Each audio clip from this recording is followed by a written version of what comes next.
Praise the lord. प्रभु यीशु मसीह के मधुर नाम में आप सभी को जय मसीह की। प्रियो, आज का हमारा विषय है कौन से पाप की क्षमा ना की जाएगी। आइए हम वचन से देखते हैं। मरकुस की पुस्तक उसका 3 अध्याय और उसकी 28 से 30 वचन।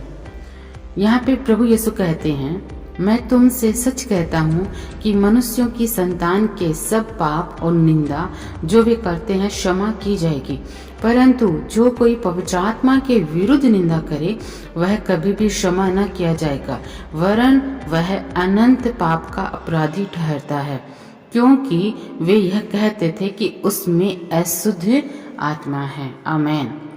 प्रियो, यहाँ पे प्रभु यीशु ने कहा कि मनुष्य चाहे अपने जीवन में कितने भी पाप करे, किसी भी प्रकार के पाप क्यों ना करे, उसको क्षमा मिल जाएगी। लेकिन अगर वो पवित्र आत्मा के विरुद्ध निंदा करते हैं, उसका वह पाप कभी भी क्षमा ना किया जाएगा, वह अनंत पाप का अपराधी ठहरेगा। अब देखिए यहाँ पे प्रभु ने ऐसा किस विषय में कहा है, क्योंकि वे कहते थे कि उसमें अशुद्ध आत्मा है। प्रियो, बहुत से ऐसे लोग हैं जो कहते हैं, खासकर अन्य भाषा को लेकर बोलते हैं कि ये शैतान की भाषा है, क्योंकि वचन में लिखा है कि अन्य भाषा जो है वो पवित्र आत्मा से प्रेरित होकर बोला जाता है। ये अन्य भाषा पवित्र आत्मा से उभारे जाकर बोला जाता है। तो अगर हम अन्य भाषा के विरोध में बोलते हैं, अगर हम ये कहते हैं कि अन्य भाषा परमेश्वर की नहीं शैतान की भाषा है, तो हम पवित्र आत्मा की निंदा करते हैं। और यहाँ पे प्रभु ने ये वचन किस हालात में कहे थे वो भी हम देखते हैं।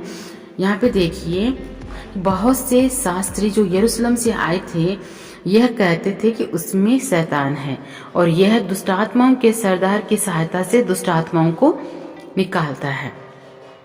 आमीन। अब जब प्रभु यीशु ने दुष्ट आत्माओं को निकाला तो जो शास्त्री लोग आए थे उन्होंने क्या कहा कि ये शैतान की सहायता से दुष्ट आत्माओं को निकालता है। इसका मतलब कि पवित्र आत्मा की सामर्थ्य के द्वारा दुष्ट आत्माएं प्रभु यीशु निकालते थे। पवित्र आत्मा की सामर्थ्य के द्वारा प्रभु यीशु चंगाई करते थे।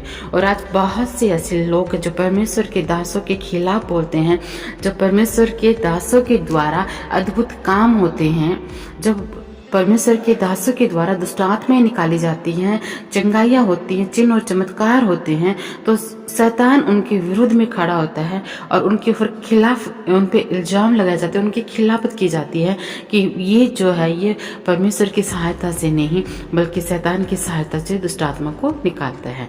अगर कोई किसी के ऊपर इस तरह का दोष लगा रहा है तो वो उस दास पे नहीं बल्कि वो पवित्र आत्मा की निंदा कर रहा है।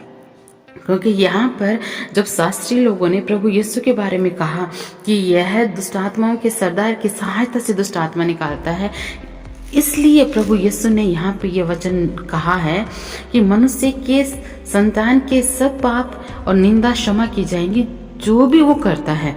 लेकिन पवित्र आत्मा की अगर निंदा करेगा या पवित्र आत्मा के खिलाफ बोलेगा, उसका वह पाप कभी भी क्षमा ना किया जाएगा। तो मेरे प्रियो, मैं आप सभी से यही कहना चाहती हूँ कि कभी भी पवित्र आत्मा की निंदा ना करें, पवित्र आत्मा के विरोध में ना बोलें, क्योंकि पवित्र आत्मा की सामर्थ्य के द्वारा ही चंगाइयाँ होती हैं, पवित्र आत्मा की सामर्थ्य के द्वारा ही दुष्ट आत्माएं निकाली जाती हैं और पवित्र आत्मा से प्रेरित होकर ही अन्य भाषाएं बोली जाती हैं। इस वचन के सुने जाने पर परमेश्वर आप सभी को बहुत से ब्लेस करे। God bless you all.